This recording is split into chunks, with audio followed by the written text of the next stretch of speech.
Hey guys, Adam from the TintAcademy. We'll do a quick video on how to remove window film from the rear hatchback window. Now, a couple notes here that we have these heat lines. They break very, very easily. There's no way to guarantee with your removal that you're not going to damage these heat lines. So make sure that when you talk to your customer, you explain that what could happen with these heat lines. Now, we're going to show you the safest, most effective way to remove it without damaging heat lines. So we're just going to use a wallpaper steamer. We're going to steam up the entire window. If this was not a hatchback, if it's a sedan, I'd probably leave it in the car for about 10 to 15 minutes. But I'm just going to go through the whole thing and make sure we get that glue nice and soft so we can pull off this piece of film. Now, once I do this for about 5 to 10 minutes, I'm going to take a little piece and I'm going to slowly pull it off. Now, one thing I want to make sure here is I'm not yanking it right off so we damage those heat lines. So I'm going to let the weight of the film pull it off. So again, I'm not yanking.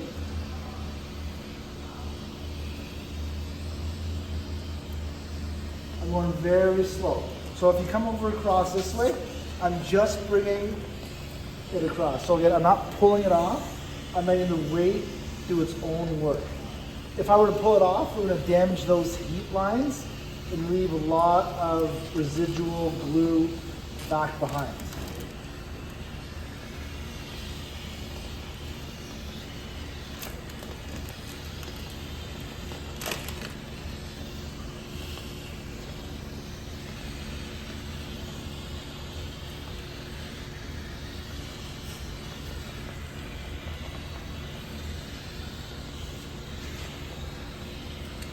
So now after we get this entire piece of film off, we're going to use an adhesive remover to pull the rest of that glue that may be left behind.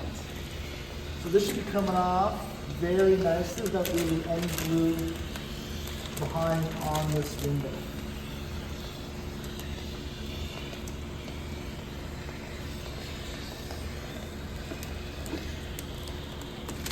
Now, once I pulled it off, it's going to leave a little bit of adhesive behind. So we're going to use our new adhesive remover. This stuff is really cool. It pulls off any of that glue that may be on there right off without scrubbing it. Now I'm going to let that sit for 5 to 10 minutes. Then we're going to use a scrub pad just to pull the rest of that glue off. Now today we're using a white scrub pad. You can use either a green or blue one or this white one. Now when you go to the store, you'll see the options of blue and green. Blue is the safe one to use on these windows. Green will actually mark up the window. So once I let that sit for 5 to 10 minutes, I'm going to wipe off all the rest of that glue.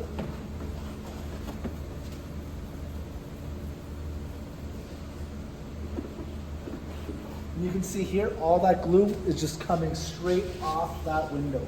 Now once I scrubbed it off, I'm going to spray squeegee spray. Now once we let that adhesive sit, we scrubbed it off, I'm going to spray squeegee spray.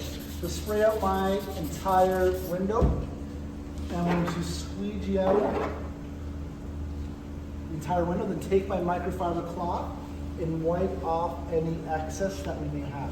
Now a couple notes, I don't want to touch this directly to the glass. We could have lint or dirt on this, it's going to transfer to the glass. Second thing is that we may have some glue left behind. I don't want to put my tint on to find out we didn't have a little bit of glue left. So I'm going to take my slip, I'm going to spray it, and then I'm going to just put my hand and feel if we have any glue. If we do have any glue left over, I can take my white or blue scrub pad and manually scrub off that section. But I always like just to feel if you have any of that glue left over. With your eyes, you may not be able to see it, but we will be able to feel it with our hand. If you do touch the glass with your hands, make sure to do 2 more sprays, squeegee sprays, just to make sure that we get any kind of dirt off it. Now, another good technique is also using a clay bar. Clay bars just pick up any dirt that may be on the window. We suggest this, the scrub pad with our new adhesive remover. It works just as well. So we hope that you learn how to remove window tint off the back of a hatchback safe, effectively, with minimal damage to those back heat lines.